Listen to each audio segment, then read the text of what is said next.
Hi, this is Trevor, and this is Paul, and you are listening to the May Contain Action podcast, available on Apple, Spotify, and more. Yeah. Obviously, we're kind of familiar with a lot of the work that you did before streaming, but I'm actually, so usually we ask people like, what'd you do before streaming? But we kind of already know that, but what did you do before you got into showbiz? I think that is kind of more interesting to me. Like, what was your first? I personally have heard this story, but I'm excited for everyone else to hear it. I love it. I did not know. So I was a pretty high level competitive gymnast. That was my world. I started when I was 2 years old.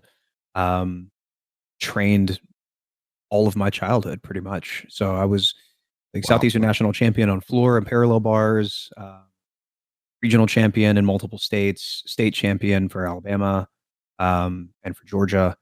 And I mean, like that was the track for me. I was gonna go to the Olympics. Like that was it. Like that was all I was. Wow. I was training every day to like the crossroads of my life, which I'm skipping ahead a little bit, was continue to do theater and maybe pursue more other facets of the entertainment industry, or move to Boulder or Dallas and train at one of the world's gyms and potentially work my way up to making the U.S. team. And if I would have done that thing in that specific trajectory, Beijing would have potentially been the first Olympics that I would have done. Whoa! Yeah, so that would have been nuts. It would have been crazy.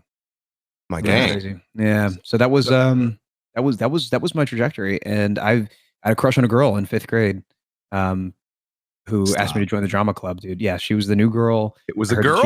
I heard that she liked me. I thought she was super cute. She came up to me at recess one day and was like, "Yo, not yo." She said, "Hey, I'm doing the drama club. I'm gonna go on Friday to the first rehearsal. Do you want to go too?" And I was like, girl, I was already finna go. Like, I was already gonna be there. So like, I'll see you around. Oh, you're going? I mean, I was gonna go too. That's cool. Oh yeah, no. Like, I got this thing I'm gonna do. I'm gonna wrap that up, and then I'll swing by. Later. I've been planning on doing that for a minute. I do not doubt that you talked like that in 5th grade too. That wouldn't even surprise me. Yeah, what's up, girl? How you doing? It's me, John Fisher. What's going on? Oh, I didn't see you stand there. Yeah. I'll be there. I grew up in a white family in a white, like, suburban, like, football town 20 minutes outside of Birmingham, Alabama. I talked like this. This is how I talked. I look the way I do, and I sound like a little white boy. That was always what it was. That's amazing. Yeah. It was a little girl got you involved. Yeah. So she asked me to join the drama. So I did. I went, and I had no clue that I could sing. I had no clue that I could act. What? I had no clue I could dance. No. Really? No. Yeah. As a matter of fact, according to my family, according to my parents, I was tone deaf. Like, we'd sing in the car all the time, Whitney Houston, Faith Hill, like just wailing. I'm freaking wailing, some people want it off. Like just Alicia Keys just going crazy. I thought I sounded great. I did. Oh, we all do. I thought I was awesome. Oh, and I told my parents, I said, "Hey, I got a solo in drama club. We're doing Schoolhouse Rock Junior." What? And I got the Conjunction Junction solo. Like, I didn't even know. Like, my music teacher had been telling me throughout the year that I had a knack for music, and I was like, "Okay, Mr. Myers, I've got a knack for music. You're right, dude. I got it." Yeah. He told me first rehearsal, he was like, "I want you to have the Conjunction Junction." So I didn't even try out for it. I want you to have the Conjunction Junction. Like, all right. Wow. Okay. Like, we'll give it a shot. I don't know. Like, but what does performing feel like? Like, it's got to be like something similar to gymnastics in the sense that, like, it's just me out there and I'm doing my thing. I've worked really hard. I've trained, so there's a little bit of a connection there. And I went home and I told my parents, I was like, "Hey," I call my parents Nina and Pops. They're pet names that I gave them when I was a toddler, and they stuck for forever.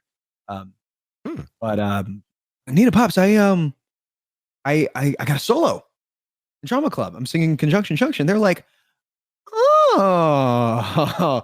And so the way that the story goes, apparently when I left the room, I looked at each other and they're like, "If Jordan has a solo, what do the other kids sound like?" Like, yeah. Like, what are we gonna go watch? And so they came to the show. They even recorded, like, actually, like, on the camcorder, because that's what it was. Like old school. Yeah. Love that. Oh yeah. Way back. This was way back. they recorded the girl ahead of me that sang Three's a Magic Number because they thought that she was wonderful. And then I came out and I wailed and I did a great job. And they came up to me afterwards. I thought something was wrong. They were like, what, who did, what happened? Where did you learn? What happened? I was like, I don't know. And so one thing led to another. That was January of my 5th grade year. By December of my 6th grade year, so that 1 year, January through December, I did my first school play, then my first community theater show, my first 2 regional theater shows, joined a professional theater conservatory over the summer, started in their year-round program, then did my next 3 professional Christmas shows. So that year was the year that I fell in love with art, retired from gymnastics, and literally became a professional actor and performer. Obviously, it was the very beginning of everything, and we're 15 years into it. Like all of it, this takes a long time. Yeah. Did your parents respond well to such a drastic change? Like, I'm sure training to become an Olympic gymnast is not a cheap endeavor. And not by any stretch of the imagination. And we were like, lower middle class. They did everything. I never needed for anything and rarely ever wanted for anything. They made sure that I had a fantastic childhood, and they did a great job with that. Like, they're the most amazing people in the world, but awesome. They never gave me a space to ever feel like I couldn't bring anything up to them. They raised me with a voice. They raised me to be a leader. They raised me, with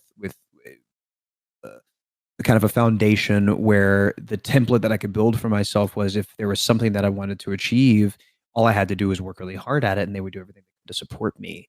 And they basically, like my mom told me, she's like, listen, timing for all of this is really proving to be very difficult. Like, you're not going to be able to continue to do gymnastics if you want to continue down the theater path. And she was like, you have a minute, you have a little while to think about it, but definitely, pray about it, think about it, like sit on it, just really, really feel it out, because you need to feel this out, because you have to make this decision. I cannot make this decision for you.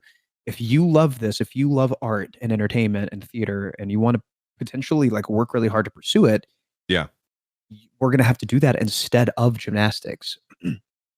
And, of course, like my little empath brain, I'm like, they've already spent so much money doing this, and they spend so much time. Like, how do I?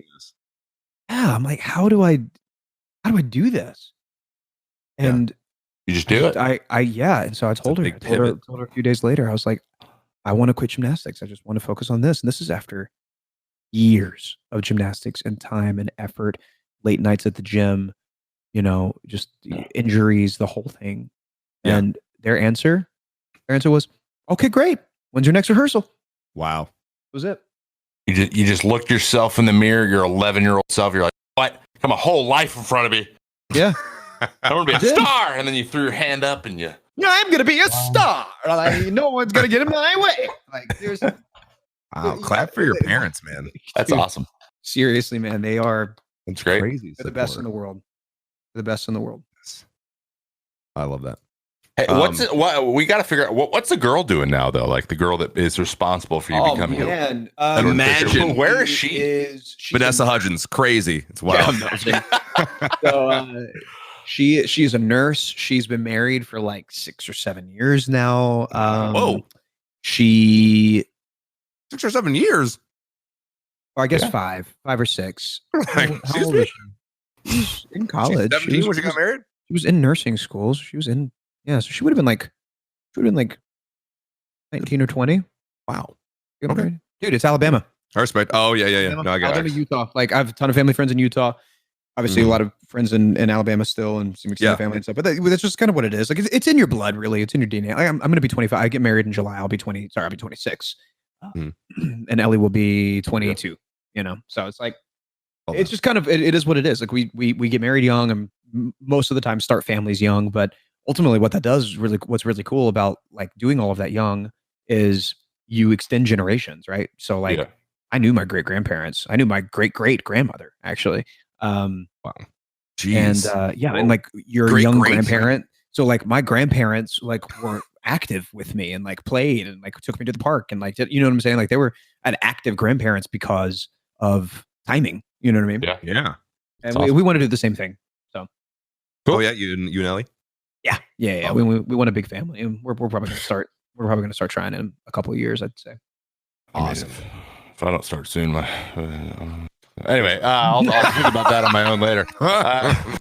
I'm over here like I'm 30. I'm like, 5-6 more years. We should be thinking about maybe thinking about doing it. You know, timing is different for everybody. Listen, I say this all the time. Like, there is no right time to have kids, and you're never going to be fully prepared.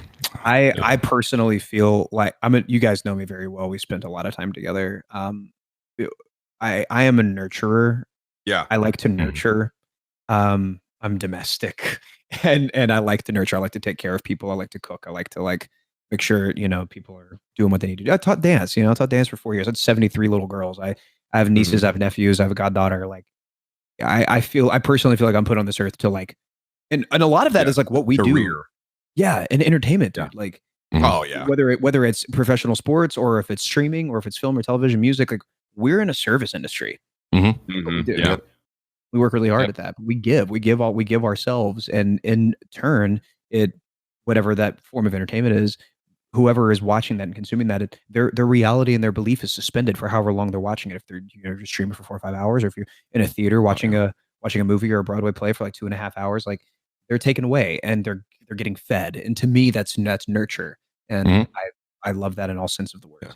That's wonderful. I don't want to. I'm so sorry, Trevor, because I know we want to get to other topics, but I just feel like I just discovered this today or yesterday. It's on the topic of having little babies running around, because I'm not young, right? Yeah, I'm an old man at You 29 are years very old, young, and so I'm thinking of having kids. But I just kind of realized the other day, I was like, if you're ready to have kids, you don't have to be ready to be a parent. And I know that sounds like the same thing, but I feel like raising a baby is not really the same thing as being like a parent of like a toddler or a 8-year-old or something like that. You grow into that.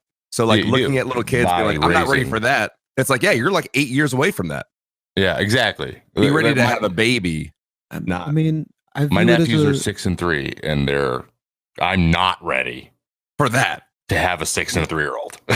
No, but here's the thing though. You become ready, right? Like exactly. Here's the beauty of bringing new life into the world, is that it's a very rare and very unique and very beautiful opportunity for you as a grown individual to grow up again. Yeah. And to learn new things again. Yeah. Because there's something that happens. You have kids, like there's like a chip that's implanted in your head. Like everything changes, right?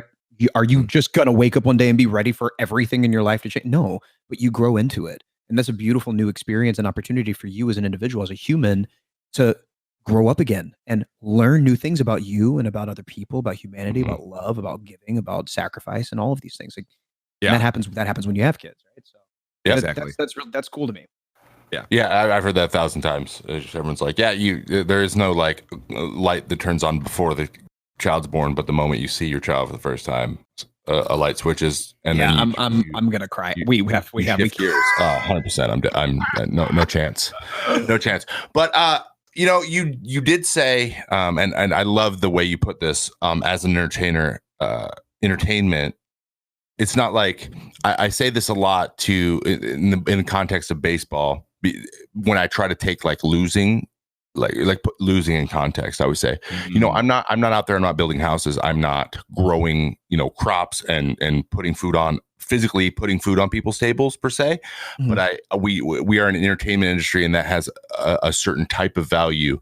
And so, which sounds like I'm cheapening it, but in reality, like we said, we're here to help you forget, to give you emotional responses and help you enjoy yourself. Like that is what we do, and that is extremely valuable. But when things don't go my way, my world isn't ending, because I know that if I lose, the other team winning created that for somebody else. So like that is the value that I'm trying to bring. Like someone wins, someone loses. One side's happy, one side isn't happy. But that's what the beauty of sport is that competition, and you never know who's going to win until it's over. So we're all entertainers. So I think about, that's why I was DJing, but like I was DJing on the side and creating music because I liked, you said something earlier about like gym or being a gymnast and being like, I'm out there and I'm doing my thing. When I was DJing stuff, like you're creating a response, literally a physical, or you're playing a song and you're watching how the crowd responds, and you pick another song and you watch how the crowd, and it's literally the same thing. I was addicted to it. I loved it. And then streaming, I was like, I love interacting with people. I love answering questions. I love bringing my expertise to something and having conversations. And that's why I've become and fallen in love with it.